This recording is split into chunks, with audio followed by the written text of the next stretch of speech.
Hello, everybody. This is Breaking Ish, Unwrapping the January 6th Committee Report, Part 19. Welcome.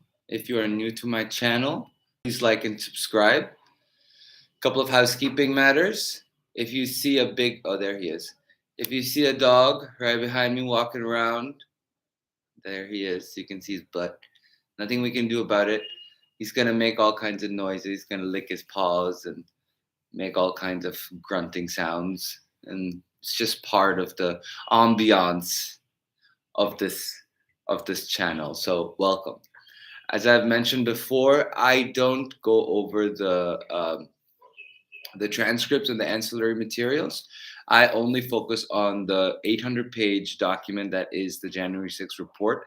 There's plenty of information there that we should all be uh, learning about, and I don't know if it's sunk in yet with a lot of Americans, but this is one of those documents that will go down in history. It'll go down year after year, generation after generation, decade after decade, and it's going to stay with us.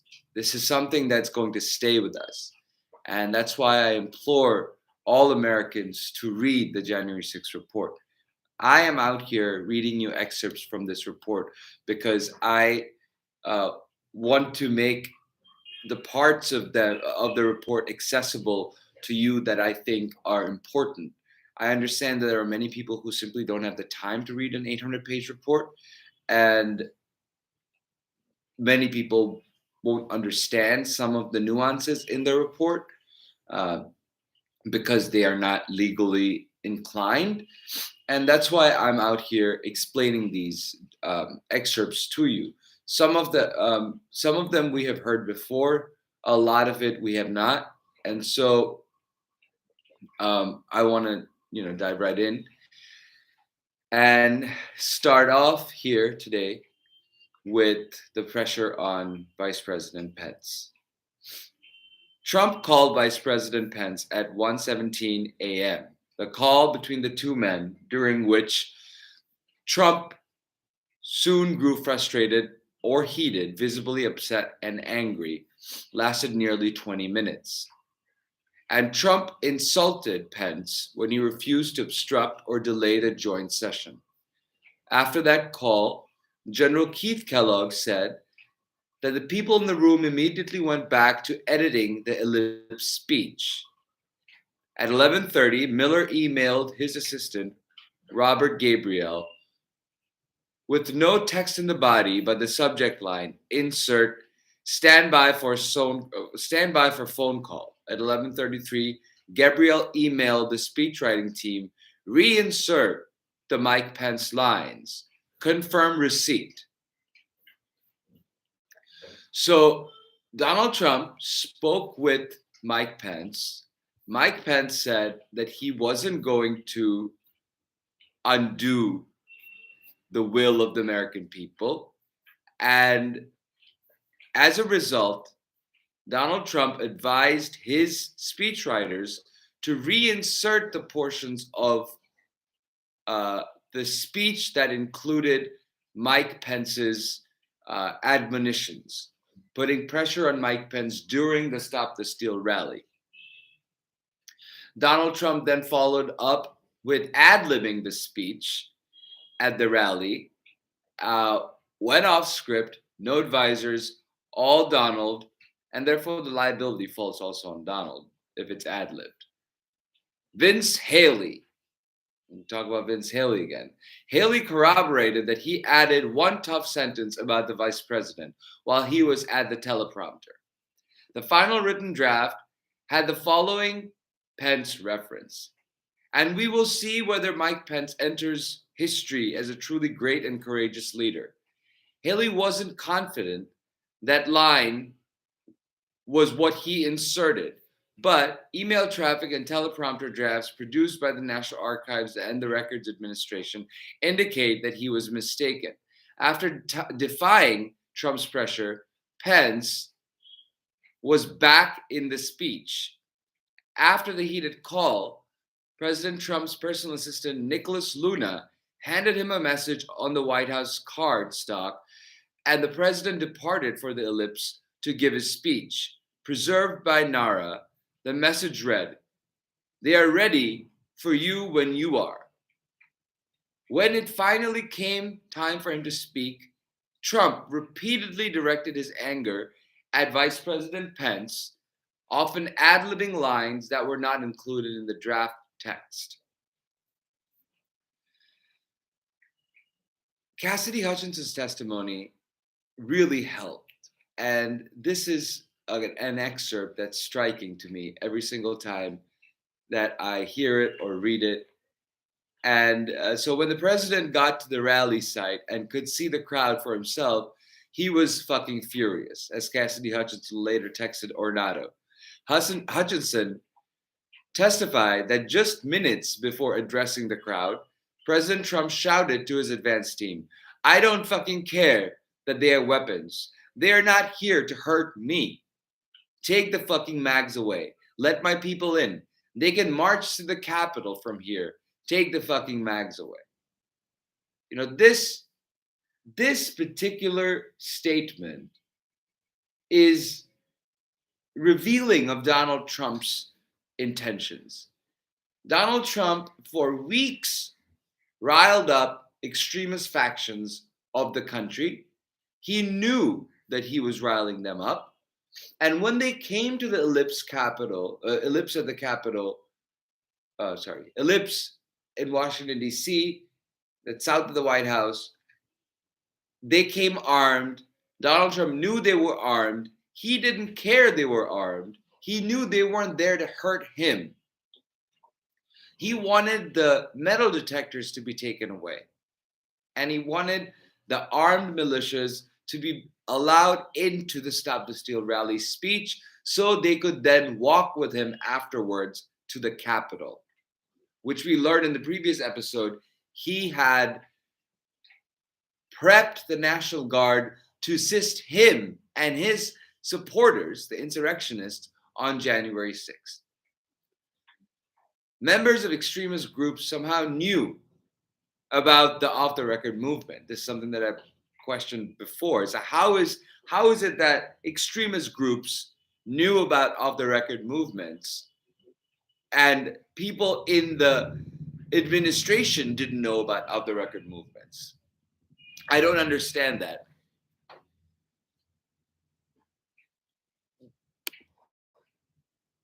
President Trump repeatedly made it clear to those around him in the days before January 6th that he wanted to march to the Capitol alongside with the supporters. That is, Trump wanted to join his supporters in what the Secret Service refers to as an off-the-record movement. While the president spoke, Hutchinson texted Ornato. He also kept mentioning off the record to the Capitol before he took the stage. Minutes before the president stepped out, Chief of Staff Mark Meadows assured Donald that he was working on it. So, of course, Mark Meadows was ready and willing and able to help Donald Trump, and he did whatever he could. Donald Trump directed the Shadow Army to fight and directed them towards the Capitol to give weak Republicans pride and boldness that they needed to take back our country. Trump used the phrase scripted for him by his White House speechwriters peacefully and patriotically once, about 20 minutes into the speech. Then he spent the next 50 or so minutes amping up his crowds with lies about the election, attacking his own vice president and Republican members of Congress, and exhorting the crowd to fight. And we fight like hell, the president said, to a crowd that had already spent the day chanting "Fight for Trump, fight for Trump," and that would keep up the chorus when storming the Capitol. Finally, he told the crowd where to go to take back our country. So we're going to walk down Pennsylvania Avenue. I love Pennsylvania Avenue. And we're going to the Capitol, and we're going to try and give our Republicans, the weak ones, because the strong ones don't need any of our help. We're going to try and give them the kind of pride and boldness that they need to take back our country. So let's walk down Pennsylvania Avenue. I want to point out something about Pennsylvania Avenue. Pennsylvania Avenue, as we read in the report, there are other parts of it that I'm sure I'm going to go over, was the specific location where the Proud Boys were already clearing out and causing a ruckus.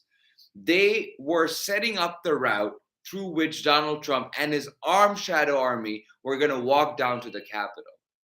So the fact that in his speech, Donald Trump kept saying, "We're going down Pennsylvania Avenue. I love Pennsylvania Avenue. Let's walk down Pennsylvania Avenue." It was just one road that only pathway to the Capitol that was already been cleared by Proud Boys and other extremist groups. So the report doesn't build a connection of why he said Pennsylvania Avenue, but the report does give us the parallel sets of information that he said go to Pennsylvania Avenue, and independent of that, before he said that, there were extremist militia who were already causing chaos and problems on Pennsylvania Avenue. We know that Kevin McCarthy expressly did not want Donald Trump to march to the Capitol. He may not recall that conversation now, because he's speaker and all that. That's why he needs to be put under oath. Maybe that's why, he didn't want to testify to the committee, because he would have had to say that he's having lapses in judgment. Sorry, not lapse in judgment, lapse in memory, but, collectively a lapse in judgment. House Republican leader, Representative Kevin McCarthy, now Speaker, called Hutchinson mid-speech. "Do you guys think you're coming to my office?" he asked her. She assured him that they weren't coming at all. "Figure it out. Don't come up here," he replied. Excuse me. White House officials monitoring Donald Trump's speech on January 6th figured out quickly that Donald Trump's speech had taken a turn from being political to something else. The announcement from the stage put the Secret Service on alert, prompting agents to designate over email a last-minute response team to filter in with the crowds on the president's walk motorcade over to the Capitol and to establish an emergency plan if things go south. White House security officials were monitoring the situation in real time, remarking that President Trump was going to the Capitol and that they are finding out the best route now. Nonetheless, these staffers were in a state of shock because they knew, particularly if the president joined, this was no longer a rally. We all knew that this was going to move to something else if he physically walked to the Capitol, an employee said. I don't know if you want to use the word insurrection, coup, whatever. We all knew that this would move from a normal democratic public event into something else.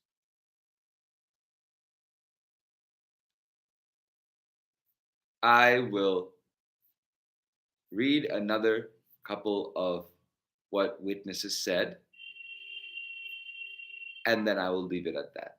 Multiple witnesses spoke to the committee and confirmed that Donald Trump sincerely intended to go to the Capitol with his insurrectionist mob on January 6th. And Mark Meadows wrote a book of lies to counter this. It didn't work, but he tried. The report reads, the announcement from the stage put the Secret Service on alert. I just read that. Okay. The committee received information informally from current or former members of the Secret Service and former White House staff relevant to what happened next. What a number of witnesses have described as an angry, irate, or furious interaction in the presidential vehicle between the president and the Secret Service. That initial information shaped the committee's questioning of witnesses. The committee's principal concern was that the president actually intended to participate personally in the January 6th efforts at the Capitol, leading to the effort to overturn the election either from inside the chamber or from the stage outside the Capitol.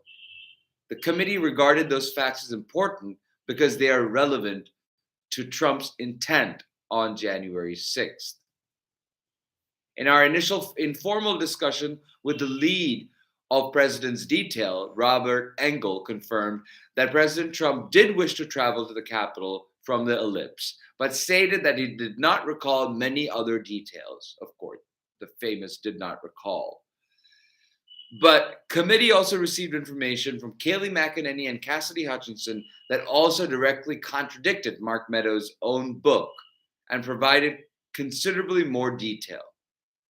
McEnany testified that Trump did indeed wish to go to the Capitol on January 6th and continued to have that goal even after returning from the ellipse to the White House. McEnany, who spoke with President Trump shortly after he returned to the White House, recalls him expressing desire to go to the Capitol.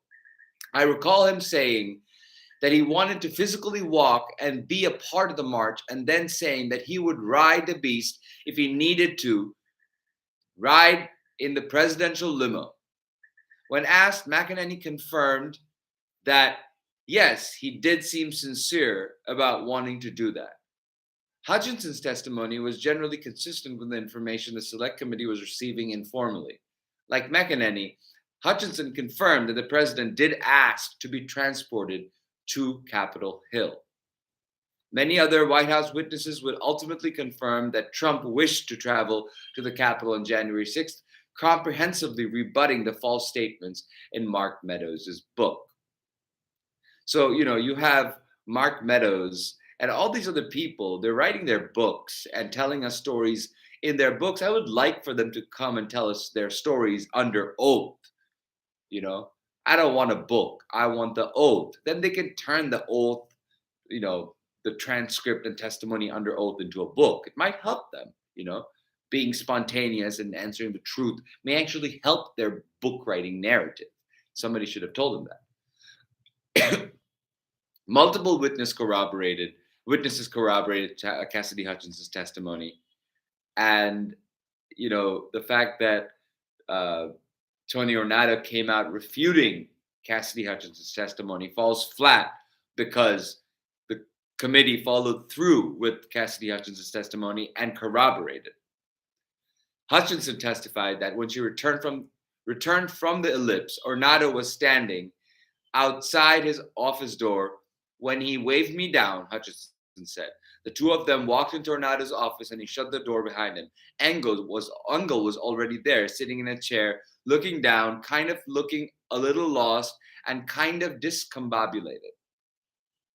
According to Hutchinson, Ornato then recounted a struggle in the president's car. At no point during Ornato's telling or at any point thereafter did Engel indicate that what Ornato relayed was untrue.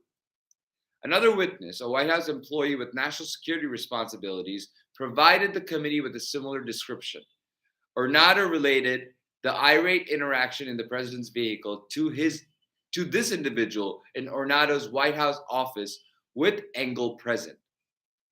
And just as Hutchinson's testimony, this employee told the Select Committee that Engel listened to Ornato's retelling of the episode and did not dispute it. I don't remember his specific body language, but he did not deny the fact that the president was irate. Engel testified that he does not recall either the conversation with Hutchinson or the similar conversation with the White House employee with national security responsibilities. The committee regarded both Hutchinson and the corroborating testimony by the White House employee with national security responsibilities as earnest and no reason to conclude that either had a reason to invent their accounts. Also, the White House employee with national security responsibilities indicated that knowledge of the angry altercation with the presidential vehicle was known within the White House and was water cooler talk. Committee interviewed a member of the Metropolitan Police who was also present in the motorcade, Officer Mark Robinson. Officer Robinson confirmed that he was aware contemporaneously of the heated discussion that took place in the presidential vehicle? The committee asks the question. And was there any description of what was occurring in the car, Mr. Robinson? No. Only that the only description I received was that the president was upset and that he was adamant about going to the Capitol. When you say heated, is that your word or is that the word that was used by the TS agent? Robinson. No. The word described by the TS agent meaning that the president was upset and he was saying that there was a heated argument or discussion about going to the Capitol. Representative Schiff asks, so about how many times would you say that you've been part of the motorcade with the president? Probably 100 times, the officer responded. And in that 100 times, have you ever witnessed another discussion or an argument or a heated discussion with the president where the president was contradicting where he was supposed to go or what the Secret Service believed was safe? Mr. Robinson answers, no. So it wasn't an everyday occurrence that Donald Trump had these conversations and altercations with the Secret Service. It was that day. And of the 100 times that this Capitol Police officer has been with Secret Service detail, he did not recall ever having a conversation where the president was this visibly upset. Sorry, this is officer of the Metropolitan Police, not Capitol Police. So it is the committee here builds a picture of the state of mind which Donald Trump was in when he was giving these orders, when he was making these off the record plans, when he was in the motorcade. What was he thinking? Was he just playing the crowd? No, he wasn't just playing the crowd. He knew what he was doing. He was inciting a crowd. He knew what he was doing. He was getting ready to march on the Capitol with a crowd that he knew was armed. He was directing them towards Pennsylvania Avenue, where extremists who had been preparing for the insurrection and the Stop the Steal movement were already clearing the road. So this was a planned event. The fact that it was off the record was meant to keep it off the record for Capitol Police and for people who were security personnel who would be safeguarding the location for both the president and for other officials. But he didn't want it that way. He wanted it to be off the record. He wanted it to be a surprise attack. He wanted to get all the officials and the law enforcement on the back foot so he could intimidate and force and delay the electoral vote count so he could destroy our constitutional order. I maintain to this day that what he did was seditious conspiracy against the United States. And I maintain that Jack Smith is going to hold him accountable. So with that, I'm going to end this episode. I thank all of you for being here. If you are new to my channel, please like and subscribe and share. So I'll see you again tomorrow.